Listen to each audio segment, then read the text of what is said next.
أعوذ بالله من الشيطان الرجيم بسم الله الرحمن الرحيم.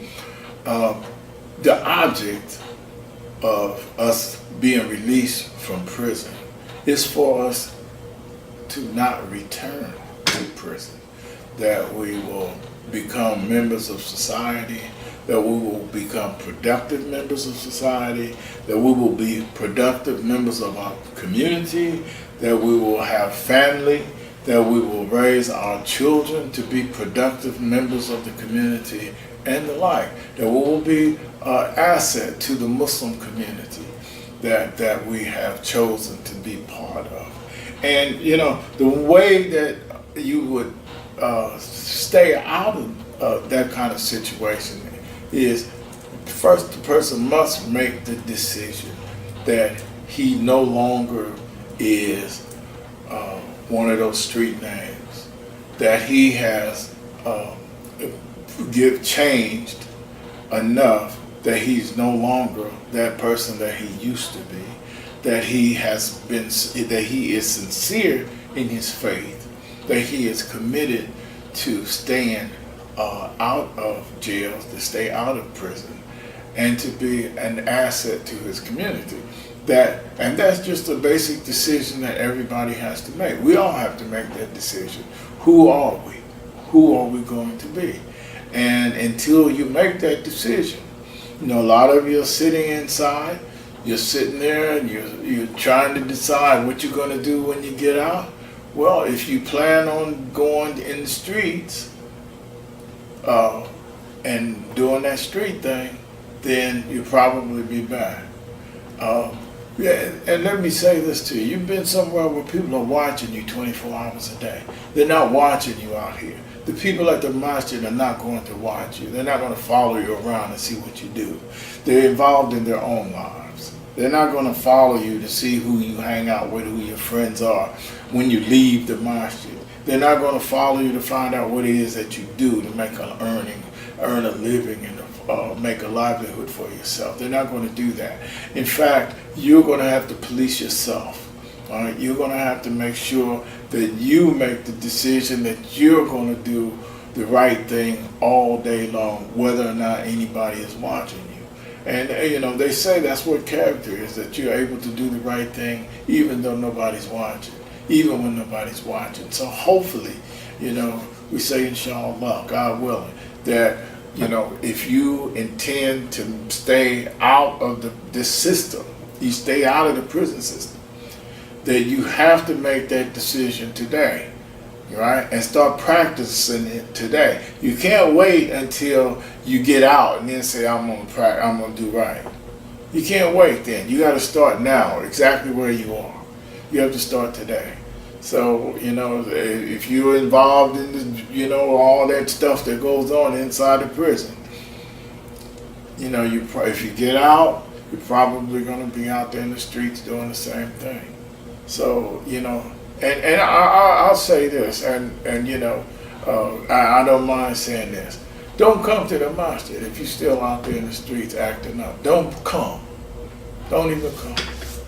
If you're still out there, you ride around with a pistol in your car, and you're selling drugs, and you come to the masjid to pray, I don't know why you even come.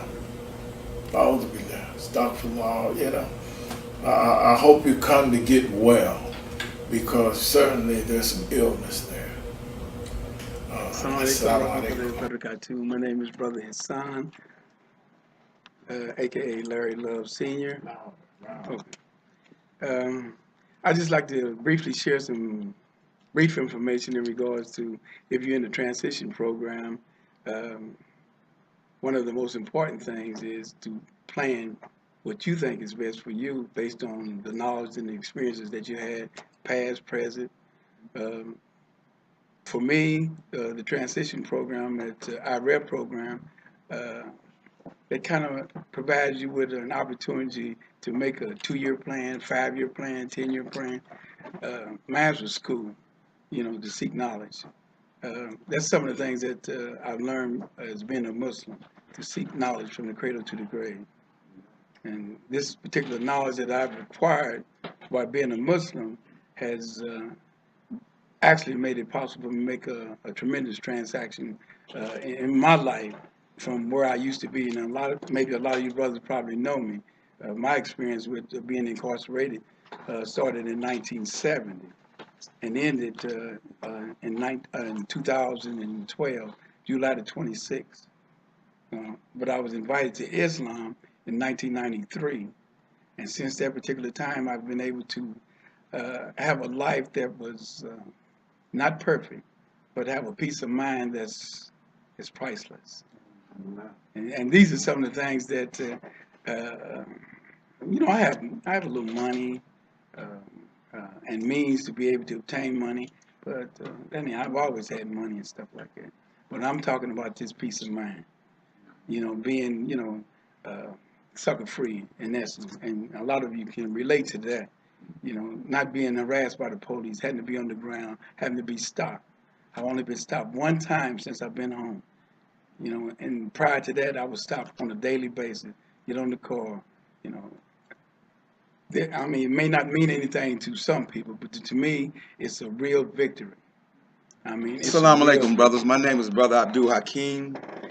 I was incarcerated for 20 years. I've been out roughly now about 18 months. And without Islam, I wouldn't be where I'm at now. And there's a verse in the Quran where Allah tells us, I will not change the condition of a people until they first change what's in their own souls. So I'm going to tell you this here. Where you at now, you will continue to be there if you don't change. Now, you may get a little relief, but we're creatures of habit. And if your habits are constantly being to where you're thinking worldly and things that are wrong, robbing, stealing, killing, selling drugs, all those things, then you get what your hand calls for. However, if you are studying this deen and putting it to practice the way many other brothers have, and yeah, you're going to struggle. Don't, by all means, that's going to happen. But don't give up. It gets easier. You have to apply what you learn. And one thing the one brother just got off, Ahmed said, is this here. You have to study now. Because I studied for hours, for years. And I don't have that time now to do that. I'm building a towing service in Gary. And I don't have that time. And I'm telling you now that while you have the time, put in the work now, because you're going to be grounded and be able to have that armor to deal with society when you get out here. You can't go back to the old hoods. You can't go back around the old people. You got to change. And Allah says, change the condition of a people when they first change what's in their heart. If your heart don't change, then know this here, you have nobody else to blame. You can't blame the system. You can't blame your friends. You can't blame your family. You blame yourself. And once you start there and come to grips that you're the cause of what happened to you, then and only then can you start changing. And you hold on to this deen. You hold on to the sunnah, and it will work for you. But if you try anything else, and I'm telling you, it may work temporarily, but I guarantee you, it's going to fail. It's going to fail. It ain't what I'm guessing, and I'm telling you what I know. You're looking at somebody that was in the street, a hustler. And I've been out, like I say, 2 years. I stopped it from the prison system. It's a lot of people that know me. And you brothers that see me, there's some brothers probably around that tell you that brother's not lying. But I had to stop in there, Aki, because I had to realize that if I didn't stop then, I was only lying to myself. And I was going to come right back out here with that. And 20 years, I spent over $250,000 trying to get out because I thought I had control. And Allah showed me, no, you wasn't the driver. Not like you thought. I'm the real driver. And I had to go to school. I had to learn something different. Pick up any trade, any skill that you can get in there. So it better prepares you to have something that you can lean on when you get out of here. But the main thing is this here. Change starts with you. I can talk, you're going to listen to a lot of brothers, but the thing we all have in common, we became tired and we decided to change and stick to this deen and stick to the sunnah. And we're applying it now. And we out here living, brothers. Are we rich? No. Some of brothers may be, but many of us are not. But we're maintaining. And the situation out here is a lot better than what you're going through. My heart goes out to you, brothers. Inshallah, I'll see many of you soon. And if you can get a hold of me, I'm in Gary. And if you need me, if it's any way possible I can help, I will. But brothers, all we ask from this standpoint, the brothers that's out here and that are maintaining, is that you be sincere. That's all we ask. Thank you.